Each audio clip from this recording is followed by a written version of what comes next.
हमारे साथ editor in chief Gyanendra Tiwari ji है। इस बार का चुनाव आप किस नज़रिए से देखते हैं? देखिए, मैं तो अभी थोड़ा सोशल मीडिया के नज़रिए से देख लेता हूं, फिर उसके बाद राजनीतिक विश्लेषण आप भी करेंगे, हम भी करेंगे। सोशल मीडिया के नज़रिए से एक चीज़ ये देख लेते हैं कि सबसे बड़ा कीवर्ड इन दिनों बिहार में प्रशांत किशोर हैं।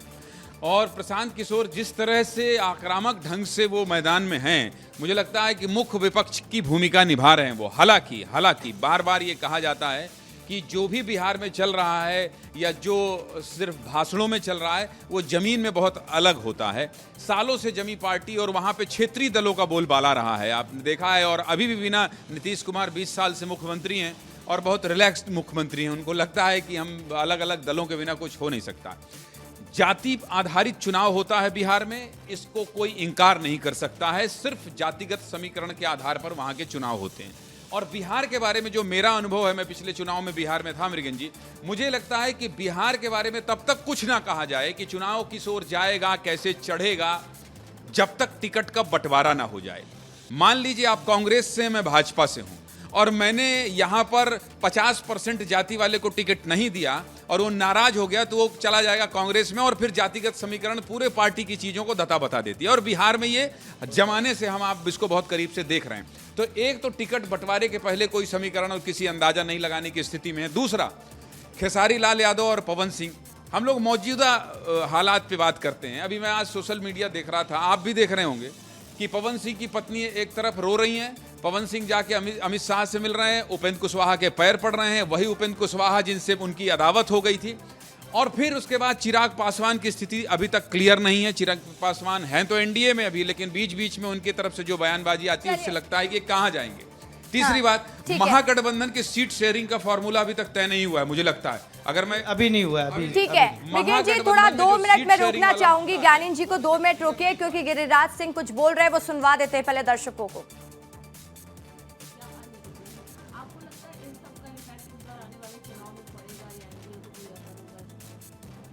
इम्पैक्ट तो यही हुआ कि उल्टे मुंह भार गिर गए राहुल गांधी और तेजस्वी यादव। राहुल गांधी तो एसआईआर में हिट एंड रन करके कहाँ भागे कुछ पता नहीं। कोई कहता है थाईलैंड गए, कोई कहता है कोलंबिया गए, कहाँ गए कुछ पता नहीं। हमारे जैसे लोगों को तो नहीं पता है। ये चुनाव आयोग की बहुत बड़ी मर्सी है जो उन पर एफआईआर नहीं किया, नहीं तो ऐसे लोगों पर अफवाह फैलाने का केस दर्ज होना चाहिए था। पूरे एसआईआर में बांग्लादेशियों को बचाने के लिए, रोहिंग्या को बचाने के लिए अफवाह फैलाया, यही काम किया।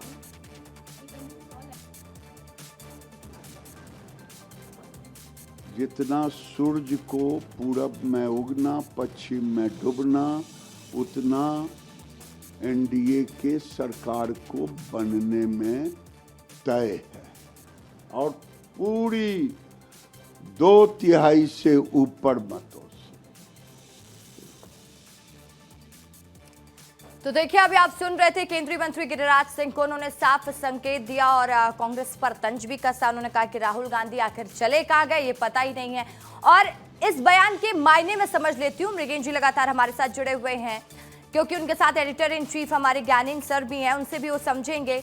मृगेश जी समझाइएगा और ज्ञानेंद्र सर से भी बात करिएगा कि गिरिराज सिंह ने जो एक कांग्रेस को निशाना साधते हुए भी कहा है और बिहार चुनाव में जीत के लिए वो स्वस्थ नजर आ रहे हैं, तो उसको देखे कैसे? जी, गिरिराज सिंह ने कहा है कि सूरज जितना उगने और अस्त होने में समय लगाता है, उतने में ही एनडीए की सरकार बन जाएगी। दूसरा, एसआईआर पर बोला कि बांग्लादेशी और घुसपैठिए थे, उन चीज़ों को लगातार गलत तरीके से मुद्दा बनाया जा रहा है। देखिए, एसआईआर के मसले पर इसमें कोई संशय नहीं है मृगेश जी। हम लोगों ने देखा है कि एसआईआर का मुद्दा जैसे ही गरमाया, वैसे ही अभी तो हाइड्रोजन बम राहुल गांधी का आया नहीं है, मुझे लगता है जो उन्होंने अभी नहीं आया है। आप करेक्ट करते जाइएगा बीच बीच में, क्योंकि मैं सब चीज़ को समेट के बता रहा हूँ बिहार चुनाव के मद्देनजर। तो गिरिराज सिंह जो बोल रहे हैं कि सूरज उगने और अस्त होने में जो स्थिति बनेगी, मैं बार बार ये कह रहा हूँ कि जितने क्षेत्रीय दल बिहार में हैं और आने वाले समय में न जाने कितने और तैयार हो जाएंगे, कितने बगावती तेवर अपनाएंगे। अब ये बताइए, जब तेज प्रताप यादव ही बगावत कर जाएं तेजस्वी यादव से, जो कि सबसे बड़ा, मुझे लगता है अभी सबसे बड़ा राजनीतिक दल है, सबसे ज्यादा सीटों वाला राजनीतिक दल है आरजेडी, और उसके सगे भाई जो कल तक अपने भाई को मुख्यमंत्री बनाना चाहते थे, वो अब उनके खिलाफ में आ जाएं, तो ये बहुत बड़ी बात है। दूसरा, जो स्टारों का किरदार है, मैं पवन सिंह और खेसारी लाल यादव की बात कर रहा था, आज मैं कहीं देख रहा था, बहुत अच्छे तरीके से लोग कह रहे थे इस बार का चुनाव बहुत दिलचस्प होने वाला है, क्योंकि एक तरफ पवन भैया रहेंगे और दूसरी तरफ खेसारी लाल यादव। मैं अपने आप को इसलिए इससे अलग नहीं कर पा रहा हूँ क्योंकि पवन सिंह जैसे सुपरस्टार की पत्नी का जो उनका व्यक्तिगत मसला है, तलाक का मसला, अगर बिहार के चीज़ों को देश में ट्रेंड करा दे तो बिहार में आप कुछ कह नहीं सकते हैं। तो इसलिए बहुत दिलचस्प और बहुत रोचक चुनाव होने वाला है। इसके अलावा मृगन जी, मुझे लगता है कि जो बिहार के मेरे साथी हैं उन लोगों से पूछता हूं और ये बताता हूं विस्तार न्यूज़ के दर्शकों को कि बिहार का एक बच्चा पॉलिटिक्स को कितने करीब से समझता है और जानता है। मेरे साथ कौन है? अनुराग जरा इधर आइए। और वो कहाँ गए बालक?